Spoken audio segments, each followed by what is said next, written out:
Welcome to I dream. నేను మీ సురేఖ. ఈ మధ్యకాలంలో చాలామంది ఇన్ఫర్టిలిటీ ప్రాబ్లంతో సఫర్ అవుతూ ఉన్నారు. పెళ్ళైనా కూడా చాలా సంవత్సరాల వరకు పిల్లలు లేక సఫర్ అవుతూ ఉన్నారు. రీజన్స్ ఏంటి అంటే ఈ మధ్య చాలా ఆర్టికల్స్ అనేవి వస్తూ ఉన్నాయి. ఆడవాళ్ళు వేసుకునే డ్రెస్ స్టైల్స్ వల్ల, అంటే జీన్స్ లాంటివి వాడటము, టైట్ బట్టలు యూజ్ చేయటము, ఫుడ్ హ్యాబిట్స్ వల్ల, వీటి వల్లనే ఇన్ఫర్టిలిటీ పెరుగుతోంది అంటున్నారు. దీని గురించి ఇవాళ డీటెయిల్గా మాట్లాడదాం. మనతో పాటు ఉన్నారు ప్రముఖ గైనకాలజిస్ట్ శ్రవంతి గాదిరాజు గారు. వారితో మాట్లాడదాం. నమస్కారం మేడం. నమస్తే సురేఖ. మేడం, ఈ మధ్య ఇన్ఫర్టిలిటీ అనేది చాలా వరకు పెరిగిపోయింది. ఒక 10 years ముందుతో కంపేర్ చేస్తే ఇప్పుడు చాలా ఎక్కువ అయిపోయిందండి. రీజన్స్ ఏంటి అంటే చాలా రకాలుగా చెప్తూ ఉన్నారు. అయితే ఈ మధ్య పేపర్ ఆర్టికల్స్ కానీ ఎక్కువ వస్తూ ఉన్నది ఏంటి అంటే లేడీస్ ఎక్కువ, అమ్మాయిలు చిన్న ఏజ్ నుంచి జీన్స్ లాంటివి ఎక్కువ వాడటము, ఫుడ్ హ్యాబిట్స్ గురించి అయితే చాలా మంది గైనకాలజిస్టులు ఆల్రెడీ చెప్పారు. ఇప్పుడు డ్రెస్ కోడ్ గురించి వినిపిస్తోందండి. జీన్స్ వాడటం వల్లనే ఇన్ఫర్టిలిటీ ప్రాబ్లం వస్తుందని. ఇది నిజమా మేడం? ఇప్పుడు ఫస్ట్ పాయింట్ మీరు చెప్పింది ఏంటంటే ఇన్ఫర్టిలిటీ పెరుగుతుంది కదా. అంటే ఇప్పుడు మీరు 20th century నుంచి విపరీతంగా పెరిగిపోయింది, డబుల్ ట్రిపుల్ వెళ్ళిపోతూనే ఉంది రేట్ అంతా పెరిగిపోవడానికి ఫస్ట్ కారణాలు. పాతకాలంలో మీరు చూసుంటారు, ఒక్కొక్కరి ఇంట్లో 10 మంది పిల్లలు, 15 మంది పిల్లలు. అంటే అసలు పిల్లలు లేకపోవడం అనేది మనం హార్డ్లీ చూసుండేవాళ్ళం. ఎవరో కానీ మాకు పిల్లలు లేరు అనేది. ఇప్పుడు ఎవరు పట్టినా మాకు ఇంకా పిల్లలు లేరు అని అంటున్నారు. అంత ఫ్రీక్వెన్సీ పెరిగిపోయింది.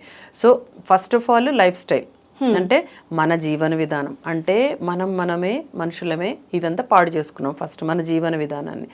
పిల్లలు పుట్టడం కాదు, రోగాలు, ఎన్ని రకాల కొత్త డిసీజెస్ వస్తున్నాయి. దిస్ ఈజ్ బికాస్ ఆఫ్ మన లైఫ్ స్టైల్లో ఎప్పుడు ఏమేమి వస్తాయి? మన ఫుడ్ వస్తుంది ఫస్ట్, మన టైమింగ్స్ వస్తుంది, అంటే మన వర్క్ టైమింగ్, అంటే దాంట్లో స్ట్రెస్ అనేది కనబడుతుంది.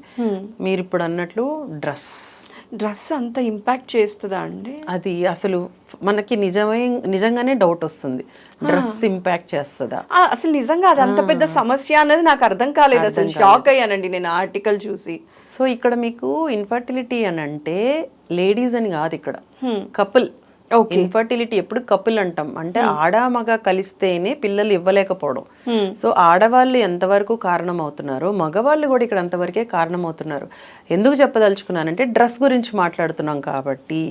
ఇక్కడ జీన్స్ అనేది అందరూ మగవాళ్ళు జీన్స్లోనే ఉంటున్నారు, ఆడవాళ్ళు కూడా. సో ఇప్పుడు ఒక చిన్నది, లుంగీలు ఎందుకు వేసుకునేవాళ్ళు పాతకాలంలో? అంటే అప్పుడు లేవా ప్యాంట్స్? లుంగీలు, లంగాలు ఎందుకు? అదంతా డ్రెస్ ఈజ్ సైంటిఫిక్ రీజన్. అంటే దానికి వెనక సైన్స్ ఉంది. మన పాత వాళ్ళు ఒక మీనింగ్ తోటి బట్టలు పెట్టారు, పంచెలు. మనకు అప్పుడు పంచకట్టు కదా ఫస్ట్లో అంతా ఉండేది. సో ఇప్పుడు ఇలాగా మనం వెస్టర్నైజ్డ్ అయిపోయి ఇలాంటివన్నీ చేసుకుంటున్నాం. ఒక పక్క లేట్ మ్యారేజెస్, కెరియర్ అవన్నీ పక్కన పెడితే ఈ పిచ్చి డ్రెస్సెస్ అంటున్నారు. ఎట్లాంటి dresses? Too much of tight dresses. దానివల్ల ఏమవుతుంది డ్రెస్కి పిల్లలకి ఏం సంబంధము అనేది డౌట్ వస్తుంది కదా. ఎలాగొస్తుంది అని అంటే చర్మంకి బిగుతుగా బట్టలు పెట్టుకున్నప్పుడు ఆ ఏదైతే బాడీ ఉందో అది ఫ్రీగా మూవ్ అవ్వలేదు, అంటే గాలి సరిగ్గా పోకపోవడం, దానివల్ల ఇన్ఫెక్షన్స్ రావడం. దానివల్ల ఇన్ఫెక్షన్స్ వస్తే ఇమ్యూనిటీ తగ్గుతుంది. ఇమ్యూనిటీ తగ్గితే ఆల్రెడీ మనకి బాడీలో ఒబేసిటీ అని రకరకాల ఆల్రెడీ కొన్ని లో ఇమ్యూనిటీ స్టేటస్లో ఉంటున్నాం. ఇది ఇంకొక యాడెడ్. ఇంకొకటి టైట్ జీన్స్ మగవాళ్ళకి, వాళ్ళది ఏమవుతుంది, వాళ్ళ సెక్షువల్ ఆర్గాన్స్ కంప్రెస్ అయిపోతున్నాయి. ఆడవాళ్ళకి ఏమవుతుంది, ఎయిర్ వెళ్ళక ఫంగల్ ఇన్ఫెక్షన్స్, బ్యాక్టీరియల్ ఇన్ఫెక్షన్స్ వస్తున్నాయి. ఎక్కడైనా మనం ఎందుకు తడి లేకుండా పెట్టమంటాము? ఏదైనా కానీ ఫంగల్ ఇన్ఫెక్షన్స్ వస్తుంది. తడి ఉన్నప్పుడు జర్మ్స్ పెరుగుతాయి, మనము అది పట్టించుకోవట్లేదు. ఇప్పుడు ఈవెన్ అంటే ఆడవాళ్ళు టైట్గా అప్పర్ పార్ట్ టైట్గా వేసుకోవడం వల్ల ఏమవుతుంది, బ్రెస్ట్ ప్రాబ్లమ్ స్టార్ట్ అయిపోతున్నాయి. ఇప్పుడు బ్రెస్ట్ ఫీడింగ్ ఇవ్వడం కూడా చాలా తగ్గిపోయింది, రావట్లేదు. Because of the dress. అది సరిగ్గా లేదు, దాని నిర్మాణాన్ని మనమే పాడు చేసేస్తున్నాం. వాటిని అంటే ఇప్పుడు ఒక ఆర్గాన్ ఉంది అని అంటే దానికంటూ కొన్ని పరిమాణాలు అండ్ దానికంటూ ఒక యాక్టివిటీస్ ఉండాలి, అవన్నీ మనం ఆపేస్తున్నాం. మిల్క్ సెక్రెషన్కి కూడా మనకి ఇది మేజర్ రీజన్ అవుతుంది. డ్రెస్, అలాంటి టైట్ డ్రెస్సులు. అందుకనే కదా అట్లీస్ట్ ప్రెగ్నెన్సీ అప్పుడైనా కూడా అలాంటివి వేసుకోవద్దు. ఒంటికి అంటుకుపోయే బట్టలు వేసుకోవద్దు, గాలి తగలనీయండి. స్కిన్ కూడా పాడైపోతుంది మనం వేసే వాటిలో, రబ్ అయిపోతూ ఉంటుంది. చూస్తే మాకు పేషెంట్స్ ఎలా వస్తారు అంటే అంత బ్లాక్ అయిపోతూ ఉంటారు. అంటే గ్రాయిన్స్ నుంచి, యాక్సిల్లా నుంచి, ఎందుకంటే అదంతా కూడా infections, rubbing, too much of rubbing. Main jeans అనేది చాలా hard material to the skin. So వాటి వల్ల ఏమవుతుంది, జనరల్గా ఉండే సర్క్యులేషన్ ఉండదు, బ్లడ్ సర్క్యులేషన్. ఓకే, ఫ్రీగా బ్లడ్ సర్క్యులేషన్ పైనుంచి కింద వరకు బాగా వెళ్తూ ఉండాలి ప్రతి ఆర్గాన్కి. ఇవన్నీ కూడా హ్యాంపర్ చేసేస్తున్నాయి బాడీని. దానివల్ల ఏమవుతుంది, indirect cause, may not be direct cause. అది ఇండైరెక్ట్ కాజ్. మనకి ఏదైతే ఏంటి కాజ్ అయితే అది కదా. అందుకని మేమేం చెప్తాము అంటే ఎక్కువ జీన్స్లో ఉండొద్దు. అంటే ఆ వర్కింగ్ టైంలో ఉన్న తర్వాత ఇంటికి వచ్చి ఫ్రీ డ్రెస్సెస్ వేసుకోండి, నైట్ డ్రెస్సెస్ అనో నైటీస్ అనో ఏదో ఒకటి, అంటే బాడీని ఫ్రీగా వదిలేదు. కంఫర్టబుల్గా. అబ్బాయిలకు కూడా అదే చెప్తుంటాను, టోటల్గా జీన్స్లు వద్దు, నార్మల్ ప్యాంట్స్, కాటన్ ప్యాంట్స్ అవి వేసుకోండి. ఇంటికి వచ్చాక మంచిగా ఫ్రీగా లుంగీలు అలాగా, అండ్ టైట్గా అండర్వేర్స్. చిన్నప్పుడు అండర్వేర్స్ తీసి పడుకోండి అని చెప్పేది నాకు బాగా గుర్తు, పిల్లలకి, పెద్దవాళ్ళు.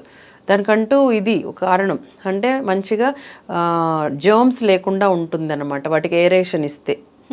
Under anything like under arms కానీ ఎనీథింగ్, దేనికైనా కూడా మనము ఫ్రీగా ఏరేషన్ వెళ్ళాలి. ఓకే. అండ్ దాంతోపాటు క్లీన్లీనెస్. మనం ఫ్రీగా ఉంది అంటే క్లీనింగ్ ఈజీ అయిపోతుంది. ఆ టైట్ వల్ల ఏమవుతుంది, ప్రాపర్గా క్లీన్ చేసుకోం కదా, ఆఫీసుల్లో వాటిల్లో ఏదో గబగబా వెళ్ళేసి వచ్చేస్తాము, మళ్ళీ ఆ టైట్ బట్టల్లో దూరిపోతాం. సో దానివల్ల క్లీన్లీనెస్ కూడా ఉండదు. అంటే 6 to 8 hours ఆ చెమట వాటి మధ్యలో అలాగే ఉండి ఉండి ఉండి ఉండి ఆ క్రిములు పెరగడం స్టార్ట్ అయిపోతూ ఉంది. So this is the indirect cause. Madam, ఇది ఇండైరెక్ట్ కాజ్ అని అంటూ ఉన్నారు. సో ఇక ఇలా మాకు తెలియనివి ఇంకేమన్నా కూడా కాజెస్ ఉన్నాయా అండి? ఇది చాలా షాకింగ్గా అనిపించింది నాకు. బట్టల వల్ల కూడా ఇన్ఫర్టిలిటీ రీజన్ అనేది పెరుగుతుంది అన్నప్పుడు ఇలాంటివి తెలియనివి ఇంకేమన్నా కూడా రీజన్స్ ఉన్నాయా అండి? తెలుసో తెలియకో చేసే మిస్టేక్స్ తెలుసుకుంటే కనీసం దాని నుంచి జాగ్రత్త పడతామని అడుగుతుంది. ఈ బట్టల విషయంలో ఇంకోటి ఏంటో తెలుసా, విచిత్రం ఏంటంటే రెగ్యులర్గా వాష్ చేయరు. జీన్స్లు రెగ్యులర్గా వాష్ చేస్తామా? మామూలు బట్టలు అయితే పాతకాలంలో బయటకు వెళ్ళొస్తే ఆ బట్టలు పడేయి, ఉతుక్కేయి, ఉతకకుండా వేసుకోకూడదు. ఏమన్నా అంటే లక్ష్మీదేవి కలిసి రాదంటారు. అది అంటే అవన్నీ సైంటిఫికల్గా మనల్ని అలా రిలేట్ చేస్తున్నారు, అట్లీస్ట్ మనం మారుతామని. అంటే ఇలాంటివి చెప్పి మనం అసలు బయటికి వెళ్ళొచ్చాక చెప్పులు ఇడ్చేసి ముందు బట్టలు మార్చుకోవాలి, 2 పూట్ల స్నానం చేయాలి. మనకు చిన్నప్పుడు అయ్యే కదా నేర్పించారు, ఉతికిన బట్టలే తడుక్కోండి, 2 పూటలా స్నానం చేయండి. నిజంగా చెప్పు సురేఖ, ఇప్పుడు 2 పూటలు ఎవరైనా స్నానం చేస్తున్నారా? కొన్నిసార్లు రోజు కూడా చేయటంలా. కాలేజ్ వెళ్ళే పిల్లలు లేచి మొక్క మీద నీళ్ళు వేసుకొని హాస్టల్కి వెళ్ళేవాళ్ళు, అండ్ అదే జీన్స్తో పడుకుంటారు, అదే జీన్స్తో పొద్దున కూడా వెళ్ళిపోతూ ఉంటారు. జీన్స్లు అసలు మార్చరు, మేబీ టాప్స్ మారుస్తారేమో, అదే బట్టల్లో వెళ్ళిపోతున్నారు. అండ్ ఉతకడం ఎప్పుడు ఉతుకుతారు? ఎప్పుడో, ఇంకా అది కంపు కొడుతుంది అన్నప్పుడు తప్పితే ఉతకట్లా. మరి ఎంత అన్హైజీన్. ఇది ఇది ఇది చాలా స్ట్రెస్ చేస్తూ ఉంటాం మేము. పిల్లలు వచ్చినప్పుడు, టీనేజర్స్ వాళ్ళు వస్తున్నప్పుడు, ప్లీజ్ ఆ జీన్స్లు తీసేయండి, ఉతకండి. అండ్ టీషర్ట్స్ కూడా వాళ్ళు పాడైపోతుంది కదా రోజు రోజు ఉతికితే, ఎందుకంటే అవన్నీ ప్రింటెడ్ ఏవేవో ఉంటాయి. నార్మల్ కాటన్ అయితే ఏం కావు, ఇవన్నీ కూడా ఫ్యాన్సీ ఉండడం వల్ల అన్హైజీన్ ఇక్కడ వెరీ ఇంపార్టెంట్. హైజీన్ మెయింటైన్ చేస్తూ ఇట్లా టైట్ బట్టలు అనేవి వాడకుండా హెల్తీ హ్యాబిట్స్ కనుక అలవాటు చేసుకొని ఫుడ్ హెల్తీగా తీసుకుంటే ఈ ఇన్ఫర్టిలిటీ ప్రాబ్లం నుంచి బయటపడడానికి ఎక్కువగా స్కోప్ ఉంటుంది. థ్యాంక్ యూ సో మచ్ అండి. నిజంగా ఈ విషయం గురించి తెలుసుకున్నప్పుడు మీలాంటి వాళ్ళతో మాట్లాడించాలి అనుకున్నాం. మీరైతే రైట్ పర్సన్, కరెక్ట్గా జనాలకి అర్థమయ్యేలా చెప్పారు. థ్యాంక్స్ ఎ లాట్ అండి. నమస్కారం.